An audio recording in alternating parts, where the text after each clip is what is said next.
प्रतिदिन की भांति आज भी हमारे महामहिम सौदर इंद्र महोदय दरबार में विराजमान हैं। इंद्रों की तो आयु 2 सागर की होती है, इसलिए इतनी लंबी आयु होती है। यदि इसका गणित लगाने बैठे हैं तो छदमस्त जीव का दिमाग काम ना करे। मैं इंद्र दरबार प्रारंभ हो स्वर्ग की देवियों से निवेदन करता हूं, मंगलाचरण प्रारंभ करें अष्ट देवियां। आइए।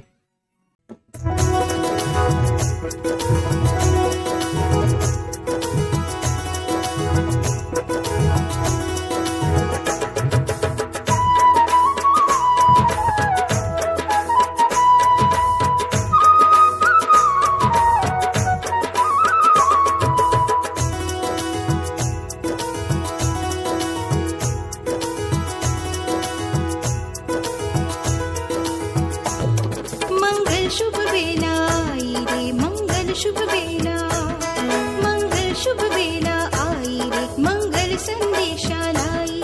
प्रभु मात गर्भ में आए हैं माता जी मन हर्षाई।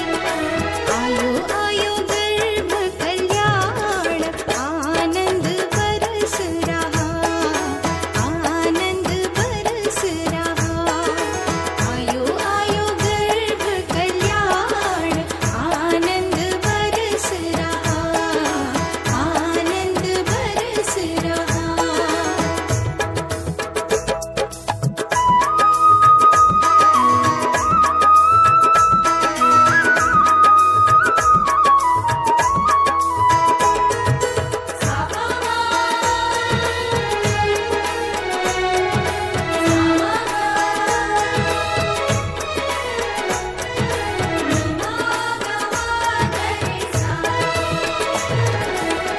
निज चैतन्य विहारी आए,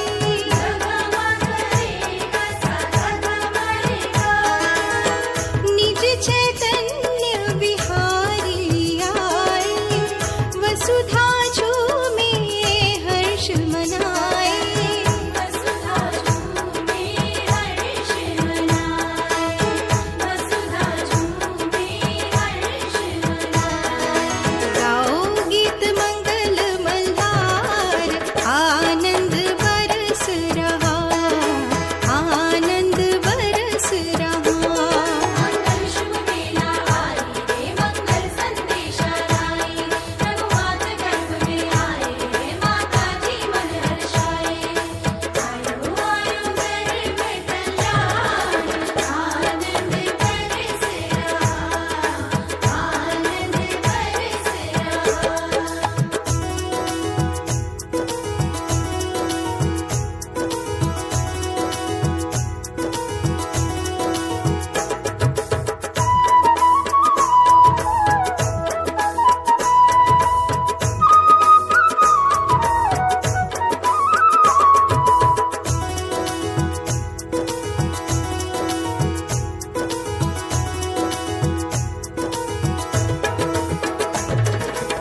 सुरपति पुष्प रतन बरसाए,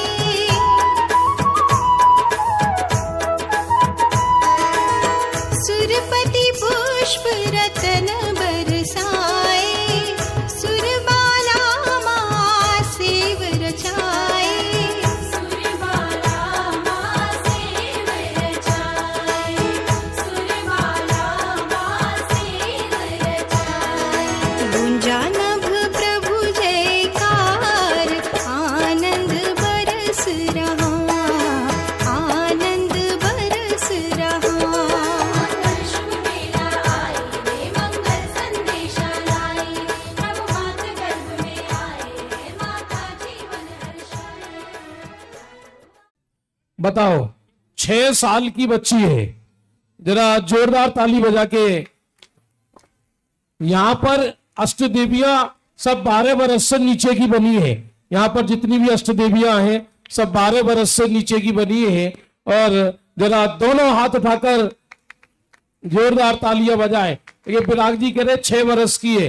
वहां तो क्या है, स्वर्ग में तो अंतर मुहूर्त में ही चाहे 6 वर्ष बोलो, चाहे 66 वर्ष बोलो, चाहे कितने भी वर्ष बोलो, पूरी जिंदगी एक जैसी उम्र दिखाई देती है स्वर्ग में। तो बहुत बढ़िया, देवियों का ताली बजा के अभिनंदन करिए।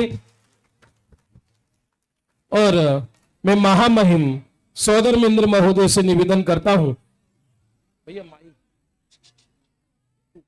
सौदर इंद्र महोदय मंगलाचरण प्रारंभ करें। इंद्र महोदय। चैतन्य में ही लीन हो, चैतन्य दर्शाते हो, निर्दोष सर्वज्ञ प्रभुवर, जगत साक्षी हो विभो। सच्चे प्रणेता जगत के हो, शिव रूप प्रगटाया हो, कल्याण वांछक भविजनों के, आप ही सच्चे परस हो। बहुत सुंदर। हाँ जी। हे देवो, जिस चीज प्रतीक्षण क्षण की हमको और भरत क्षेत्र के जीवों को प्रतीक्षा थी, वह समय अब आ गया है। आनंद स्वर्ग के इंद्र पर्याय का जीव वहां से चलकर बनारस नगरी में वामा देवी के गर्भ में अवतरित हो चुका है।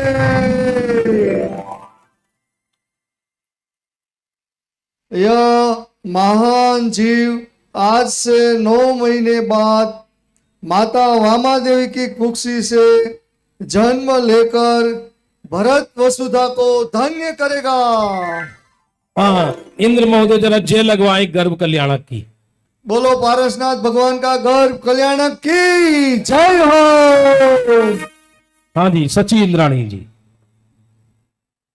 हे स्वामी, अब पुनः भरत क्षेत्र की वसुधा इन 23 में पार्श्वनाथ तीर्थंकर के निमित्त से धन्य होगी। तीर्थ प्रवर्तक परम भट्टारक तीर्थंकर प्रभु भोग की आग में जलते हुए जीवों को मुक्ति का मार्ग बताकर जगत का उद्धार करेंगे और हम देवगण भी आज धन्य हो गए हैं, क्योंकि मुक्ति का मार्ग बताने वाले तीर्थंकर जैसे पात्र जीव स्वर्ग से ही चलकर माता वामा देवी के गर्भ में गए हैं। यह सब तीर्थंकर के जीव की ही स्वयं पात्रता है। बहुत सुंदर। देखिए कितना उत्साह है सची इंद्राणी को, और आपकी करतल धनियों में उत्साह नहीं रहता है। आपको भूख लगी है क्या? अभी 9:30-10 बजे तो नाश्ता करके बैठे, करे क्या पंचम काल का जीव, खाए तो आफत, ना खाए तो आफत। जो ज्यादा खा रहे हैं वो सुबह से शाम तक डॉक्टर के पास क्या करें क्या करें क्या करें। जो और जिन्हें भूख नहीं लग रही वो भूख के कैप्सूल ले रहे हैं, और जिन्हें भूख लग रही है वो नींबू का पानी पी रहे हैं, उपवास करने जा रहे हैं, कैसे भी शरीर पतला हो जाए। अब जबरदस्ती शरीर को पतला करोगे तो जैसे फुग्गा में से हवा निकाल देते हैं, थुतला थुतला शरीर रह जाएगा। भाई साहब, इससे तो बढ़िया है जैन दर्शन के अनुसार चलो। समय पर उठो, समय पर खाओ, समय पर सो, समय पर ध्यान करो। मैं तो आपको एक बात बता रहा हूं, अपने जैन दर्शन में पूरा का पूरा योग है, पूरा का पूरा।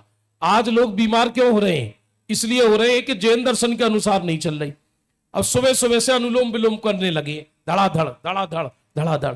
अब यह कह रहे बहनों से निवेदन है कि आप घर में इलेक्ट्रिक चक्की मत मंगवाइए, आप पत्थर वाली चक्की से आटा पीसो तो अनुलोम विलोम होगा। देखो, हाथ से कपड़े निचोड़ो तो हाथ का योगा होगा। देखो हो रहा है नहीं हो रहा है?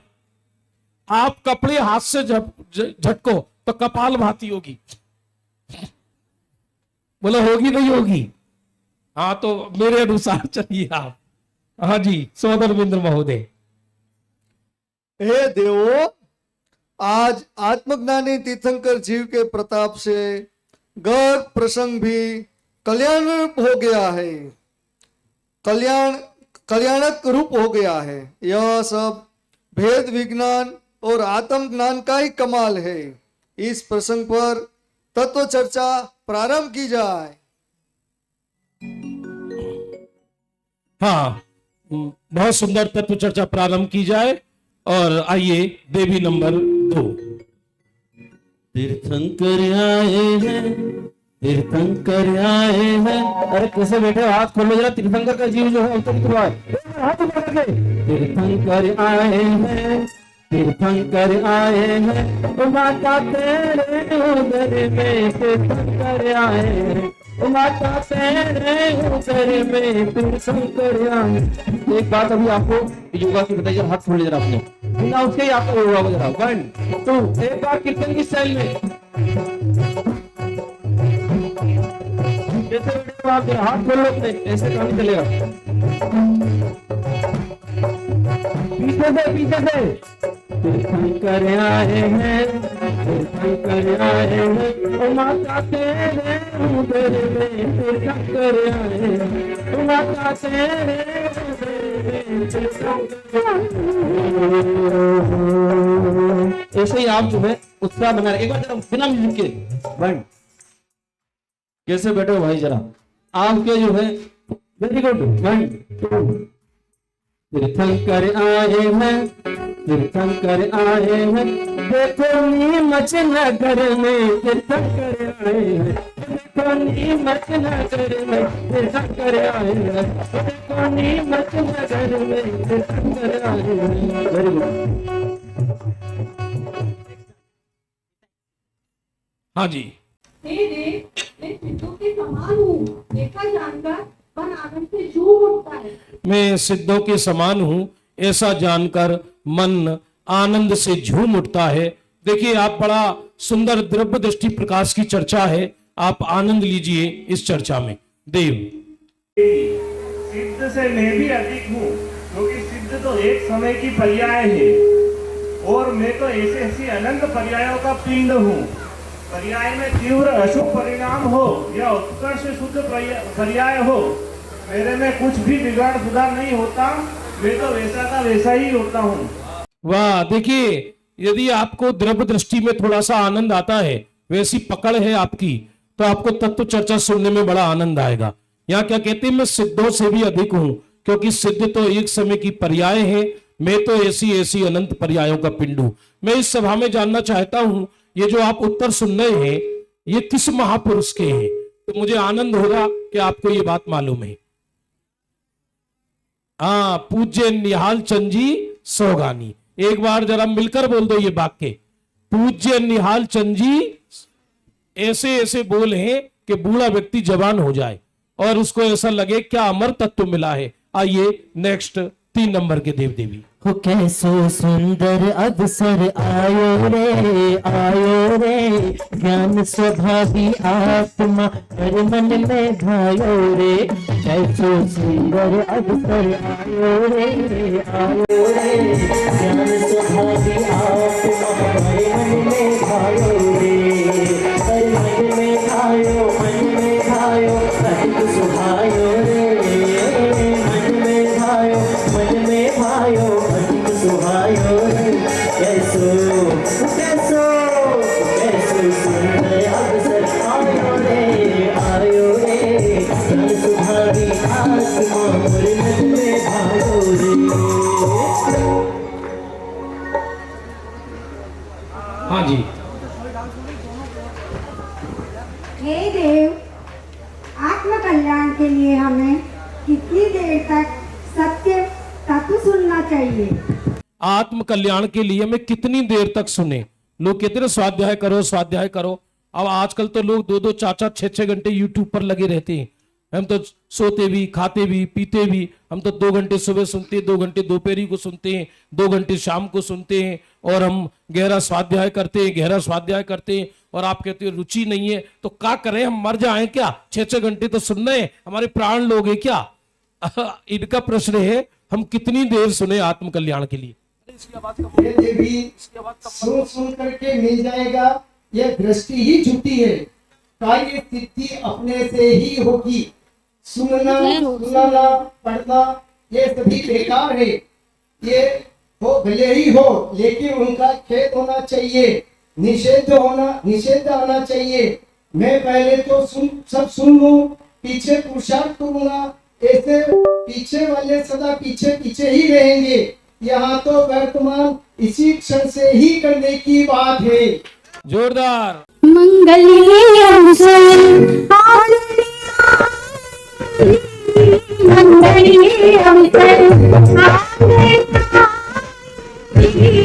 प्रभु जी आए हमारी नगरी, प्रभु जी आए नगरी, भावों की धुने सच्ची भावों की धुने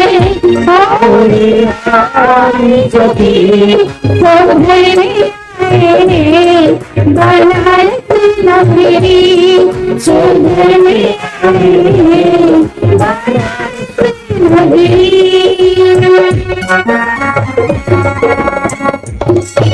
अरे भूपेंद्र, किसी देव पर पर्ची नहीं है, दो जरा आंखें। हाँ जी, हेलो देवी जी।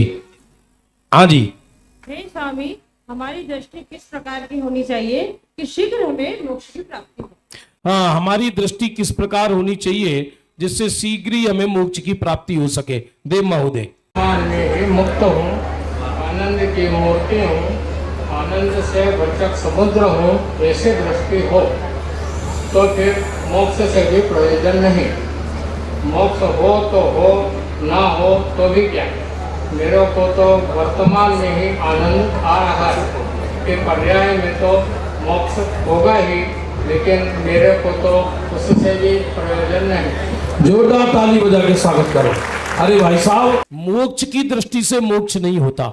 सच तो यह है कि मैं वर्तमान में ही पूर्ण हूं, या जब मोक्ष होगा तब पूर्ण होऊंगा।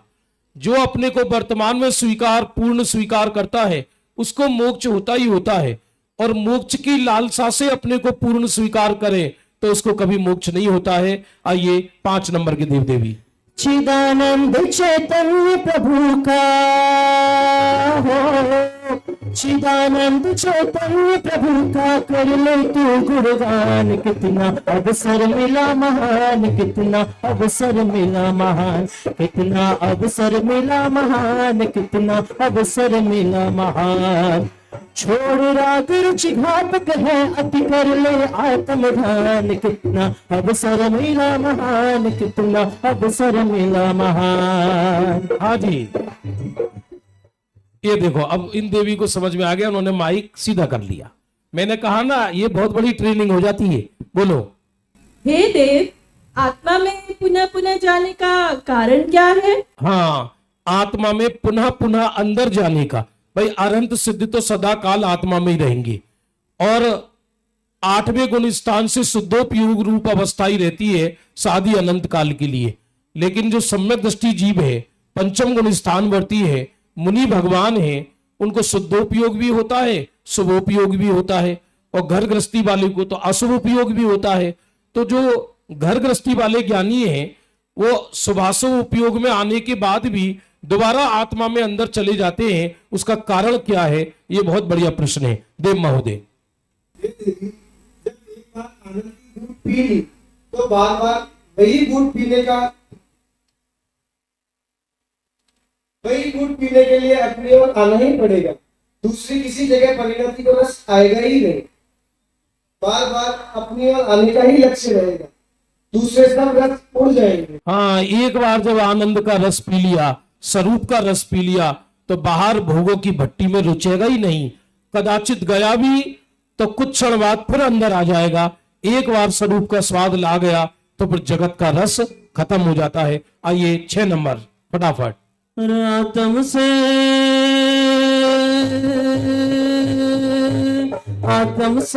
मिलने का ज्ञान है, आत्म से मिलने का ज्ञान है, निज में ही समाने का ज्ञान है, निज में ही समाने का ज्ञान है। आत्म से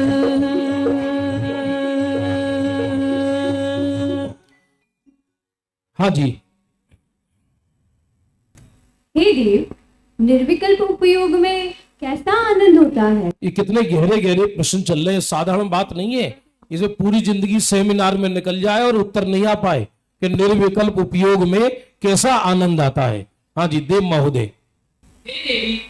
निर्विकल्प उपयोग की तो क्या ही बात करें, परंतु समझने के तौर पे जैसे गन्ने के रस की घूंट पीते ही आनंद आता है, वैसे ही आनंद की घूंट लगातार चलती रहे और उसमें से निकलने की इच्छा ही नहीं हो, वही तो निर्विकल्प उपयोग का आनंद होता है। वाह, जोरदार है इंद्रिय।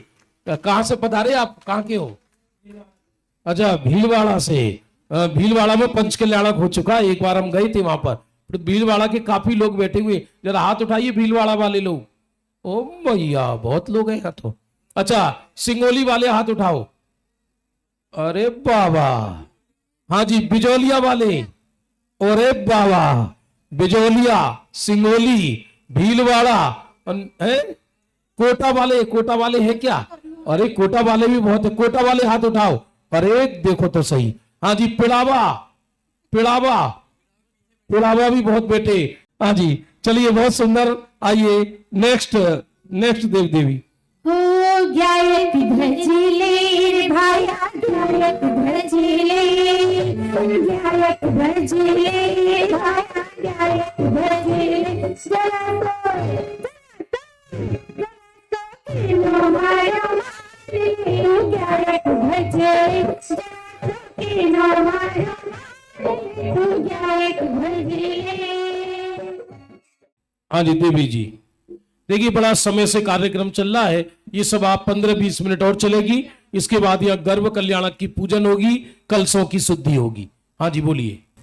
हे प्रिय, चतुर्थ गुण स्थान में आत्मा का अनुभव कितने समय के अंतराल में होता होगा? कितना गहरे गहरे प्रश्न है, और ये गर्भ कल्याणक की सभा में चल रहे हैं और लोग सुनकर आनंद ले रहे हैं। चतुर्थ गुण स्थान में अनुभव कितने समय के अंतराल में होता है? माने चौथा गुण स्थान वाला जीव नियम से घर गृहस्थी वाला होगा, मनुष्य पर्याय में। देव भी चौथे गुण स्थान वाले हो सकते हैं, नार की भी सम्यक दृष्टि चौथे गुण स्थान वाले होते हैं, भोग भूमि के सम्यक दृष्टि जीव चौथे गुण स्थान वाले होते हैं। तो चौथे गुण स्थान वाले को आत्मा का अनुभव कितने अंतराल में होता है, ये बड़ा गहरा प्रश्न है देव महोदय।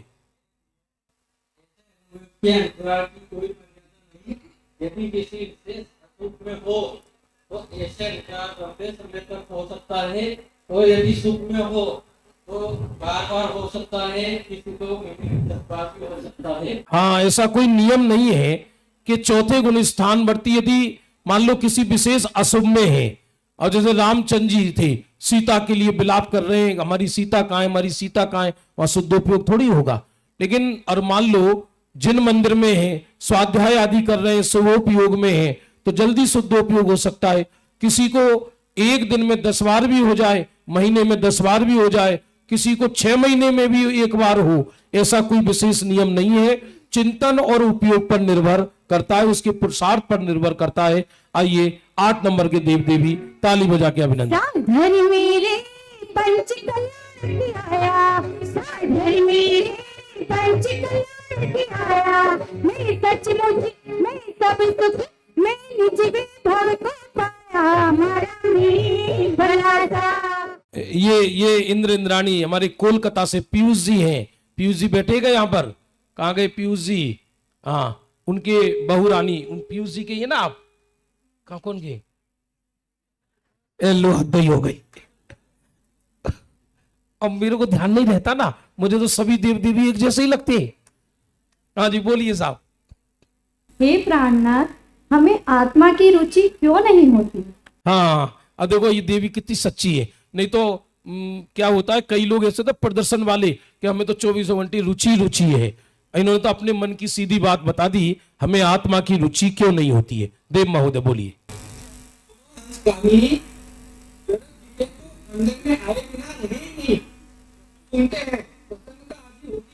लेकिन जरूरत हो तो अंदर आए,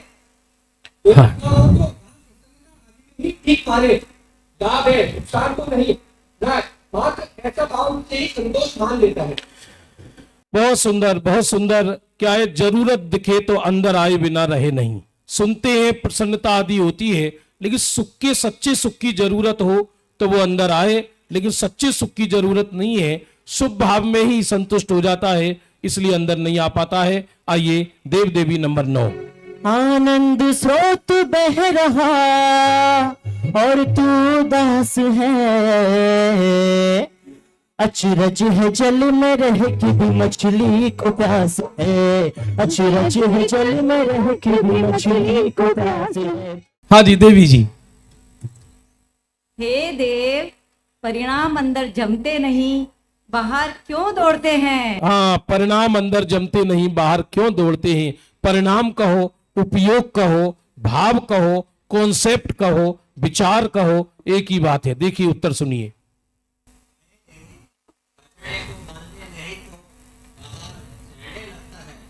यदि खूंटे में बांध दे तो घूमेगा तो सही, परंतु वहां से बाहर नहीं जा सकेगा। ऐसे ही ध्रुव को पर्याय में बांध दे तो पर्याय ध्रुव में ही फिरा करेगी, बाहर नहीं जाएगी। गिरना तो उसका स्वभाव है, लेकिन ध्रुव खूंटे में ही गिरेगी और सुख निरंतर गिरता रहेगा। बहुत सुंदर। बछड़े को बांधोगे नहीं तो घूमेगा। बछड़ा माने परिणाम, पर्याय। पर्याय को ध्रुव खूंटे पे बांध दो तो फिरेगी तो सही, लेकिन अपने मर्यादा में आ जाएगी, वो ध्रुव के ही चारों ओर फिरेगी। हमने क्या कर रखा है, अपने परिणाम को बाहर बांध रखा है, जगत में बांध रखा है, पर्याय को पर्याय में ही बांध रखा है, इसलिए पर्याय पर्याय के ही लक्ष्य से पैदा होकर नष्ट हो जाती है। आइए 10 नंबर के देव देवी।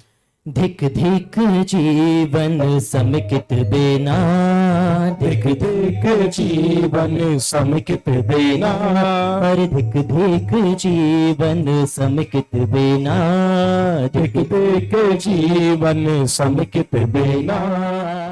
हाँ जी। हे देव, हमें कितनी देर शास्त्राभ्यास करना चाहिए? हमें कितनी देर शास्त्र अभ्यास करना चाहिए? पुनः ये प्रश्न आया। पीछे वालों को प्रश्न उत्तर समझ में आ रहे हैं या नहीं? अरे बोलो। आ रहे हैं, चलो। हे देवी, सर्वार्थ सिद्धि के देव 33 सागर तक चिंतन मनन करते हैं, पर फिर भी उनको केवल ज्ञान की प्राप्ति नहीं होती है, और इधर अंतर मुहूर्त में एकाग्र होने पर केवल ज्ञान की प्राप्ति हो जाती है। तो मात्र जानने से प्रयोजन सिद्धि नहीं होती, स्वरूप लीनता से प्रयोजन सिद्धि होती है। बहुत सुंदर। और सर्वार्थ सिद्धि के देव 33 सागर तक निरंतर चर्चा करते। देखो, मैं किसी लोगों के दिमाग में क्या बैठ गया है, बस कई लोग ऐसे, भैया ये सब छोड़ो, सब छोड़ो, ये सब छोड़ो, बस स्वाध्याय, बस स्वाध्याय। ये कॉन्सेप्ट भी सही नहीं है। मैं ये कह रहा हूं, पंचम गुण स्थान वर्ती व्यापार कर रहा हूं तो भी उसको निरंतर शुद्धोपयोग ज्यादा होता है, और चौथा गुण स्थान वर्ती 33 सागर की तत्व चर्चा करने पर भी गुण स्थान बढ़ता नहीं है। माने प्रयोजन की सिद्धि चर्चा से नहीं, प्रयोजन की सिद्धि लीनता से होती है। जोरदार ताली बजा के अभिनंदन करें। आइए 11 नंबर के देव देवी।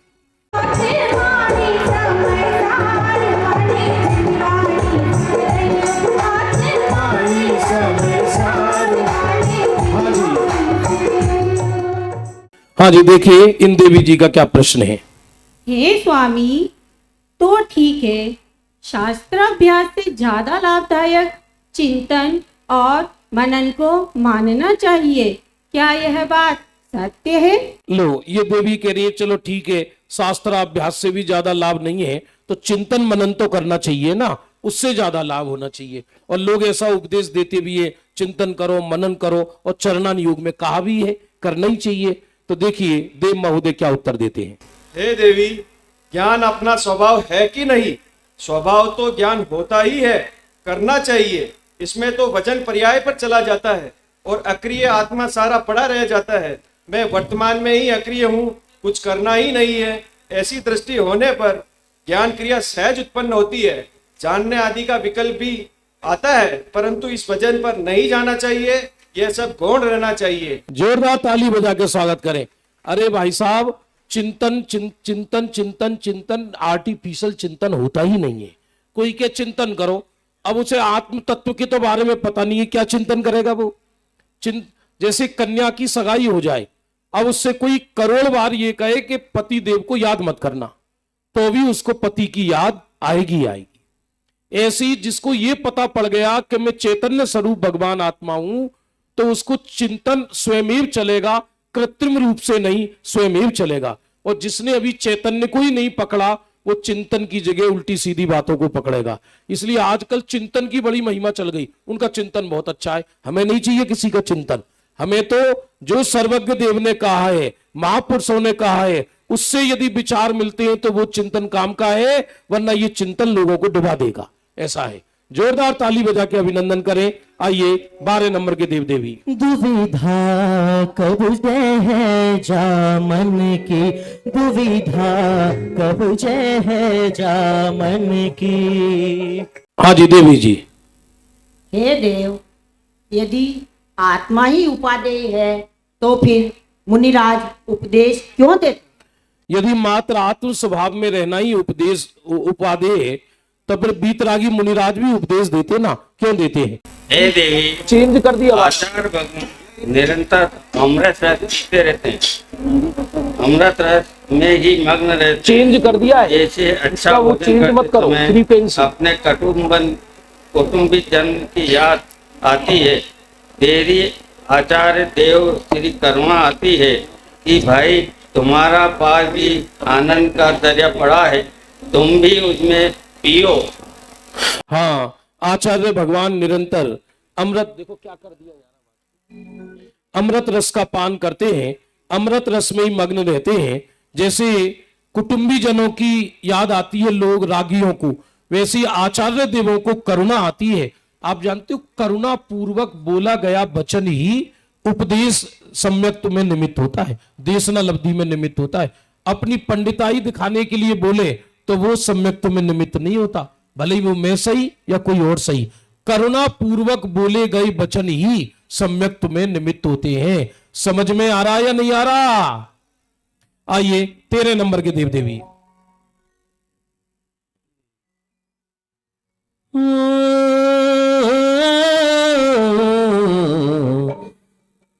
जिन भर तो है चंदा वो में हो चकोर, जिन भर तो है चंदा वो में हो चकोर, हर दर्शन तेरे पाकर मेरा नाच उठा मन मोर।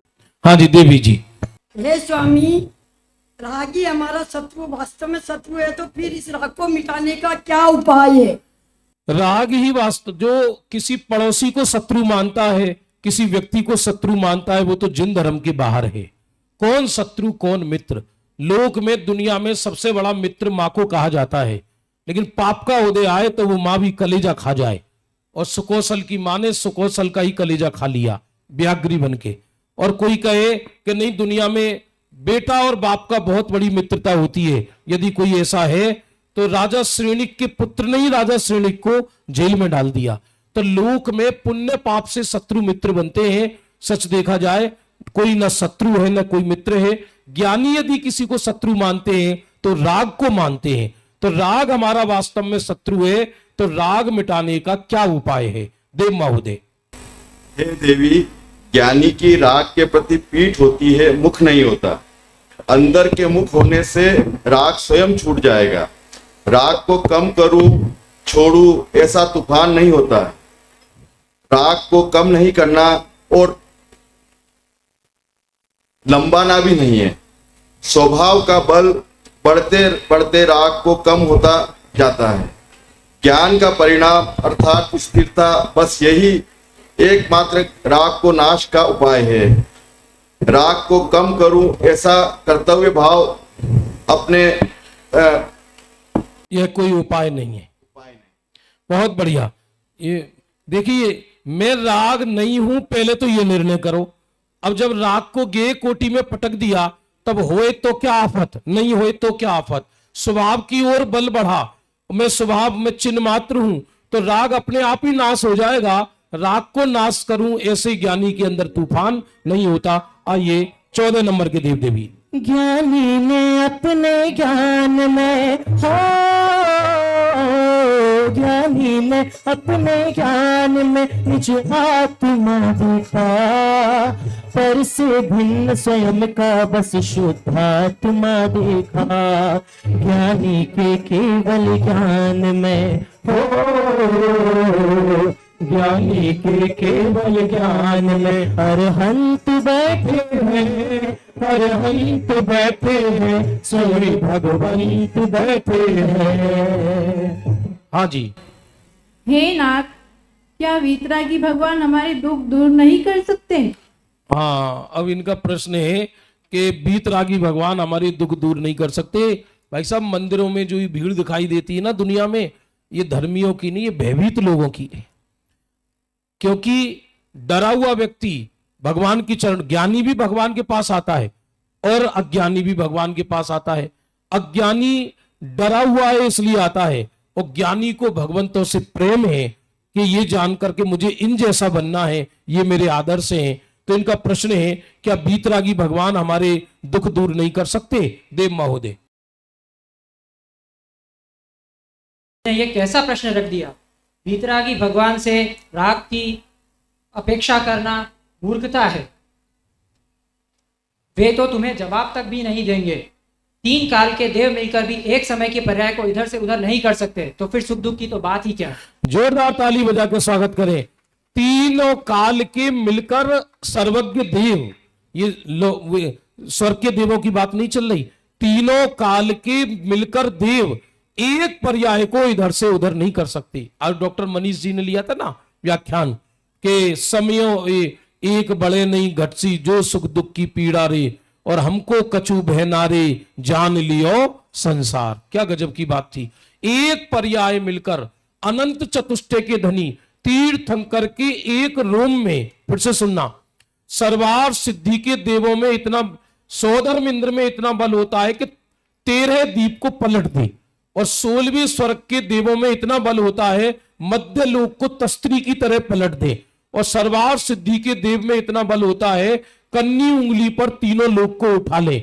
और सर्वार सिद्धि के देव से अनंत गुना बल रिद्धिधारी मुनिराजों में होता है, और रिद्धिधारी मुनिराजों से अनंत गुना असंख्यात गुना बल सामान्य केवली में होता है। सामान्य केवली से भी अनंत गुना बल तीर्थंकर के एक रोम में होता है, एक रोम में।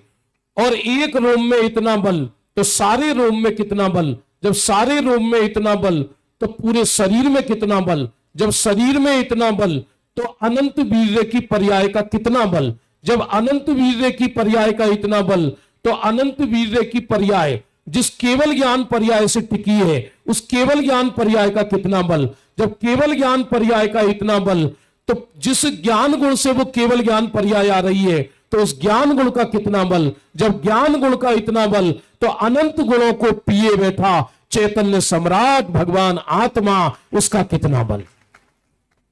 विचार करना। एक पर्याय को इधर से उधर नहीं फेर सकते केवली। हो गया? बहुत बढ़िया, जोरदार ताली बजाइए। आइए देवी नंबर 15।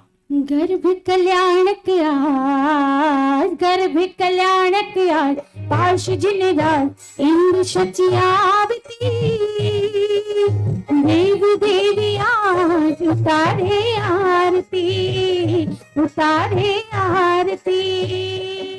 मात्र 2 संवाद शेष रहे हैं और ठीक 5-7 मिनट बाद गर्भ कल्याणक की पूजन शुरू हो जाएगी। देवी जी, अंतिम समय में समाधि के लिए क्या करना चाहिए? अंतिम समय हमें समाधि के लिए क्या करना चाहिए? देखो, व्यक्ति की बात नहीं चल रही। व्यक्ति समाधि के लिए जन क्या क्या करता है।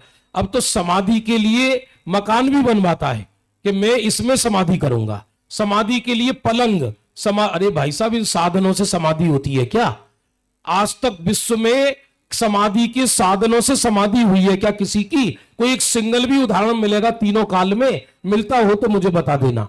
अरे भाई साहब, समाधि होनी हो तो सच देखा जाए सम्यक दृष्टि की नरक में भी समाधि हो जाती है।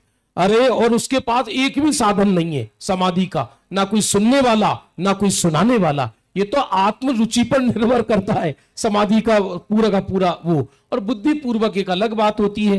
तो हम जब नागपुर में रहते थे, मैं मेरी बात बता रहा हूं, मैं नागपुर 3 साल रहा, उससे पहले 3 साल अजमेर रहा, उससे पहले टोडरमल स्मारक में था, और जन कहां घूमे।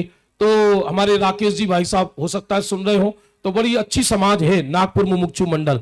तो भाई साहब की भावना थी, वहां एक भवन बनवाया, तो इसमें बोले एक समाधि कक्ष बनाएंगे और इसमें जो भी बीमार पड़ेगा नागपुर का व्यक्ति उसे लाएंगे और उसमें समाधि कराएंगे। आज तक एक भी ना आयो।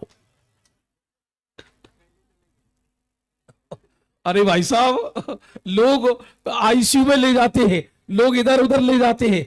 भाई साहब, खुद को रुचि ना हो तो तीनों काल के मिलकर जीव किसी को समाधि नहीं करा सकते। ये तो खुद को रुचि हो तो वो कैसी भी प्रतिकूल परिस्थिति में हो तो समाधि कर लेगा, और खुद को रुचि नहीं है तो साधर्मियों की सेना खड़ी हो तो वो समाधि नहीं करा सकती है। ऐसा है। आए, हाँ जी बोलिए, समाधि का क्या करना चाहिए? हे देवी, मृत्यु के समय जीव को अपनी रुचि का विषय ही मुख्य हो जाता है।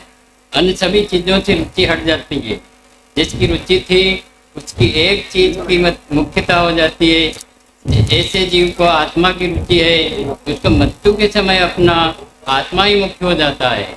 उस समय तो सब कुछ समेट लेता है।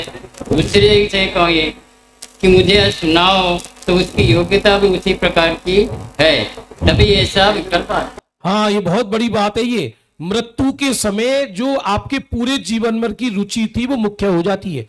जिसको खाने की रुचि हो, पीने की रुचि हो और अंतिम समय चल रहा हो तो उसको एक गिलास चाय दो तो फेंक के मारे, मुझे लोटा भर के चाहिए, कुआ पी लो। भाई साहब, और जिसको जिसकी रुचि होती है अंतिम समय वही रुचि हो जाती है। तो मेन चीज रुचि की है। जिसको स्वरूप की रुचि हो गई, बाहर में उसे सहजी सुनने सुनाने वाले मिल जाते हैं, पर सुनने सुनाने से कभी समाधि नहीं होती। आइए, कुबेर से पहले अंतिम देव देवी। करो धर्म से प्यार अमृत बरसेगा, करो धर्म से प्यार अमृत बरसेगा, बरसेगा रे भैया बरसेगा, बरसेगा रे भैया बरसेगा। हाँ जी, भगवान आत्मा की इस तत्व चर्चा को सुनकर बस अंदर में ही बैठ जाने की इच्छा होती है, बस एक बार संसार से मुक्त हो जाए। वाह, कितनी अच्छी भावना है, बस अंदर बैठ जाने की इच्छा होती है। देव महोदय। हे देवी, बस इतना निर्णय करो, मैं तो मुक्त स्वरूप हूँ।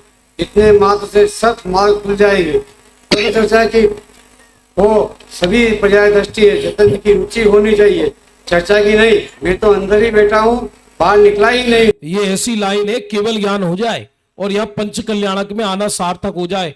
तत्व चर्चा की होश भी पर्याय दृष्टि है। चलो चलो चर्चा करेंगे, चलो चलो चर्चा करेंगे। इन्हें चर्चा का रस है। जिसको आत्मा का रस होता है वो चर्चा में ज्यादा पड़े ही नहीं। वो क्या चर्चा करे, किससे चर्चा करे, क्यों करे, जिससे आत्मा मिल गया। चैतन्य की रुचि होनी चाहिए, चर्चा की नहीं।